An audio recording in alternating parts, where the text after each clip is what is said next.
diagram, maybe we could label right here is the start, right? So this is where it all begins. Remember, the cell goes through interphase. Yeah. Oh, shoot. I forgot to do this. See if I go back, this will kick me out. There it is. Yep, it'll kick you out. So then I have to go back to this, and then this, and then do this a bunch, and then this, and then this to get back in the meat, and then this, and then this, and then join, and then I'm still not there, and then I'll do this, but guess what? It's going to kick me out again. So then there, and then I'll do this. Then I will do this, this, and this. And now it works. Okay, good. Okay, great. So we're starting here, okay, at interphase. Remember, all the first three parts of the cell cycle together are interphase, right? And remember, we said for each of these phases, the DNA is doing something special, right? The DNA is doing something special. In G1, the DNA is doing protein synthesis, which is just a fancy way of saying it's making the tools that are needed for that cell to do their job, right? So G1, gap 1, the cell is growing. The cell is doing protein synthesis. It's doing its job. If it's a blood cell, its job is to carry oxygen. If it's a bone cell, its job is to be rigid and to protect us. If it's a neuron, its job is to send action potentials to our brains. Then the cell decides, oh, I've gotten too big. It's time for me to divide. And so it's going to go into S phase. And this is where the DNA synthesis happens. That's the S for synthesis. And remember, we call that DNA replication, which we talked about on Friday. Remember, the DNA unzips. Free-floating nucleotides come in and they base pair. So G with C, A with T. And then you end up with two copies of the DNA that are identical. We call those identical copies sister chromatids.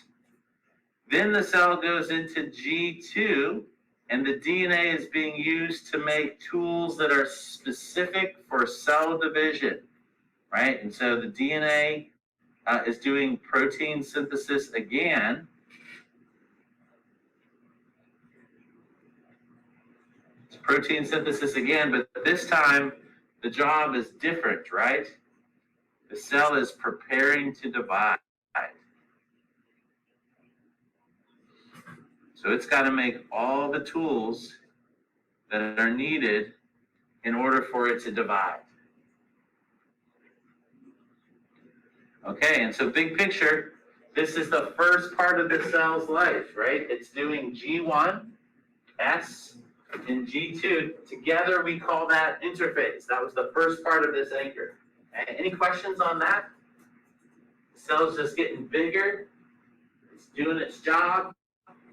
The DNA's job is to code for proteins. Remember, the proteins are the tools that are needed for the cell to function, right? You can't show up at your job and not have the tools. Right? That'd be like coming to class without your Chromebook. You gonna learn anything? No, right? You gotta have it. It's part of your job, right? Then the cell goes into mitosis. And remember, mitosis is all about the nucleus dividing. Let's see. Where can we? It's too small to write on, isn't it? Maybe I'll just draw there. Mitosis. This is the nucleus divides. And you probably can't see it if I stand right there, right? Nucleus divides. Okay, and so remember, this is where we talked about prophase, metaphase, anaphase, and telophase, right? The nucleus is dividing, it's doing prophase, metaphase, anaphase, and telophase. And you can see each of those are listed below, right? Prophase, that's when the DNA winds up into chromosomes. Metaphase, remember meta means middle. That's when the chromosomes line up in the middle. Anaphase, anaphase means, ana means after they get pulled apart. Remember the sister chromatids get pulled apart. And then telophase, the DNA unwinds. So this is basically the opposite of prophase, right? Prophase, the DNA wound up, and in telophase, the DNA is unwinding. And then lastly, cytokinesis. This is the last step, right? Cytokinesis, maybe I'll draw an arrow up to here. That's the last little itty bitty step in our cycle because this is when the cell actually divides. So cytokinesis means cell divides. Okay. So we get two cells from one, right? You guys remember what that looks like? It's kind of like this, right? It's kind of like it's pinching in the middle, right? So as the cells pinch in on the middle, you eventually end up with two separate cells. And then they repeat the process. Remember, that's why we call this a cycle, right? Because once you're done, you're not done. It starts over, right? Okay. I'll just leave that up there for a moment. Is that way too small? Yeah. I didn't know I could make it that small. Okay, there we go. Isabel, any questions? No. All right. Yes, I was just showing cytokinesis with my hand. What did you say, Jenna? I was just showing cytokinesis with my hands. Oh, okay, let's see it. Let's see it. Zoop. You gotta make the popping sound at the end there. Yep, and then there's two, right? Were you able to hear me over there, Jenna? I just realized I was kind of standing far from this computer. Okay, wow, that's amazing. It was able to hear me from all there. I mean, I was kind of shouting, but okay, here we go. This next part, chromosomal changes, okay? We just need to learn a little, or just talk a little bit about mitosis and meiosis. Remember, both mitosis and meiosis do PMAT, prophase, metaphase, anaphase, telophase, but meiosis does it twice. So let's remind ourselves, you guys know when I say PMAT, that means prophase, metaphase, anaphase, telophase. That's what mitosis does. Meiosis basically is the same thing, but it does it twice. So we're going to write PMAT, PMAT. Or if you're into math, you could do PMAT raised to the power of 2, right? Same thing. But basically, the cell goes through prophase, metaphase, anaphase, and telophase in mitosis, and it goes through prophase, metaphase, anaphase, telophase, prophase, metaphase, anaphase, telophase in meiosis. And so what are some of the differences between mitosis and meiosis? In mitosis, we get diploid cells. Diploid means 1N or 2N. Do you remember? Diploid. 2, you got it. 2N. So diploid means 2N. That means 2 of every chromosome. 1 from mom, 1 from dad, right? Haploid sex cells are 1N. Good.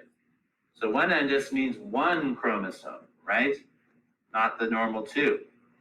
Remember, when we say mitosis, we're making body cells. So anything that's part of our body, skin, bone, blood, muscle.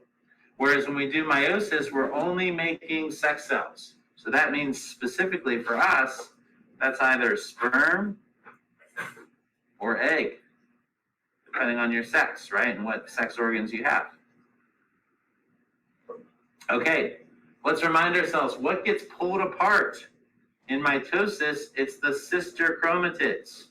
And so maybe we could, if you can fit it in there, let's just do this to represent that, right? Each of the sisters of that chromosome are going to get pulled apart.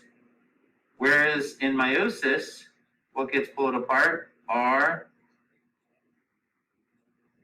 the homologous chromosomes, right? And that's a big difference. That's how you end up with half the number of chromosomes.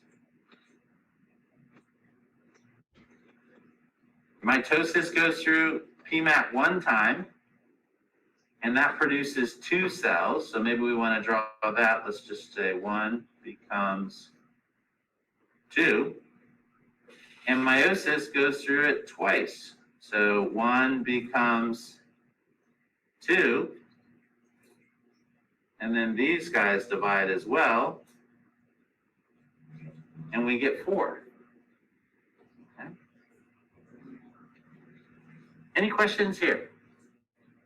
Meiosis is basically the same thing as mitosis in a lot of ways. It's just happening for the purpose of sexual reproduction. It's how we make our genetically unique sex cells. That's why our kids aren't exactly the same as us, right?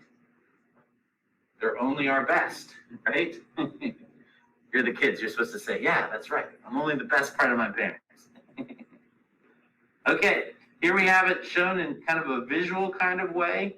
Just want to draw your attention to maybe this part. That's metaphase of mitosis. And there's metaphase 1, right? You can see the difference. There's 4 chromosomes. They're all lined up in the middle in mitosis. In meiosis, they're paired up. And then at the end, we get 2 cells. And at the end of meiosis, we get 4 cells. Okay, any questions here? All right. We did talk just very briefly about this last part. Number 2, the state says describe the processes that can alter composition or number of chromosomes. And then they make a list for us, which is really helpful. Crossing over, non-disjunction, duplication, translocation, deletion, insertion, and inversion. Okay? And so let's just run through this very quickly. Crossing over, remember, is pictured right over here. Homologous chromosomes get tangled up and switch parts. That's basically all it is. Exchange genes or switch parts. And so we can call this right here, let's call this a new chromosome. It's a good thing to get a new chromosome because that increases genetic variation. So crossing over, homologous chromosomes get tangled up and switch parts, and we end up with new chromosomes. Hey, it's Gigi. Holy cow. Gigi, we're just reviewing because tomorrow is Wednesday, the day before Thursday.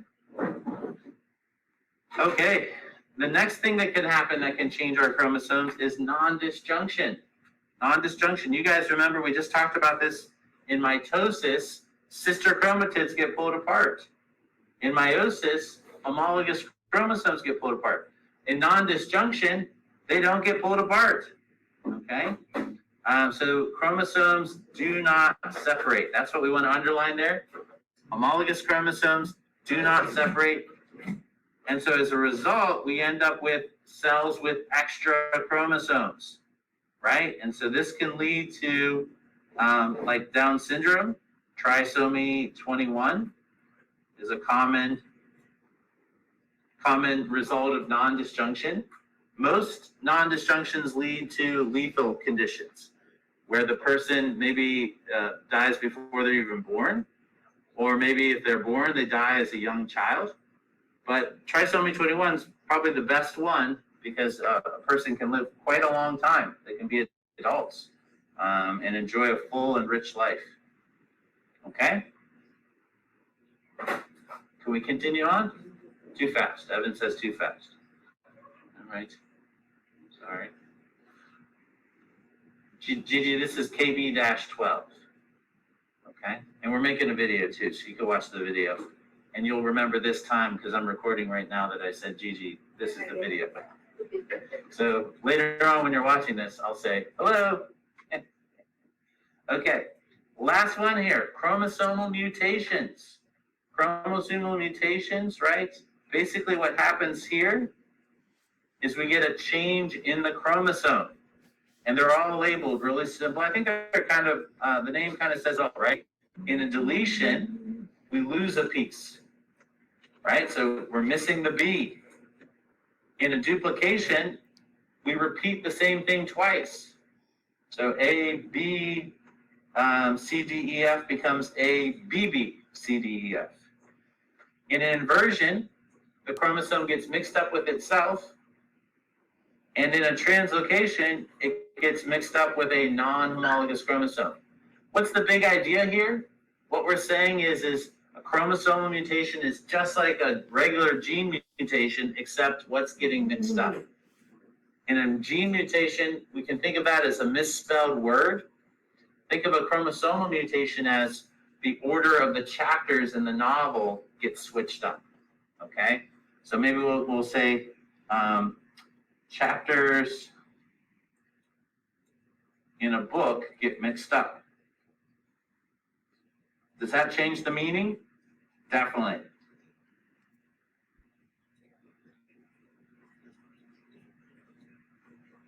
You can think of a chromosomal mutation as an extra bad mutation, right? Because if you're missing a whole chapter's worth of information, it's going to be hard to put together the story. Okay? And that is it for this one, I believe. Yep, that's it. I'll just pause there for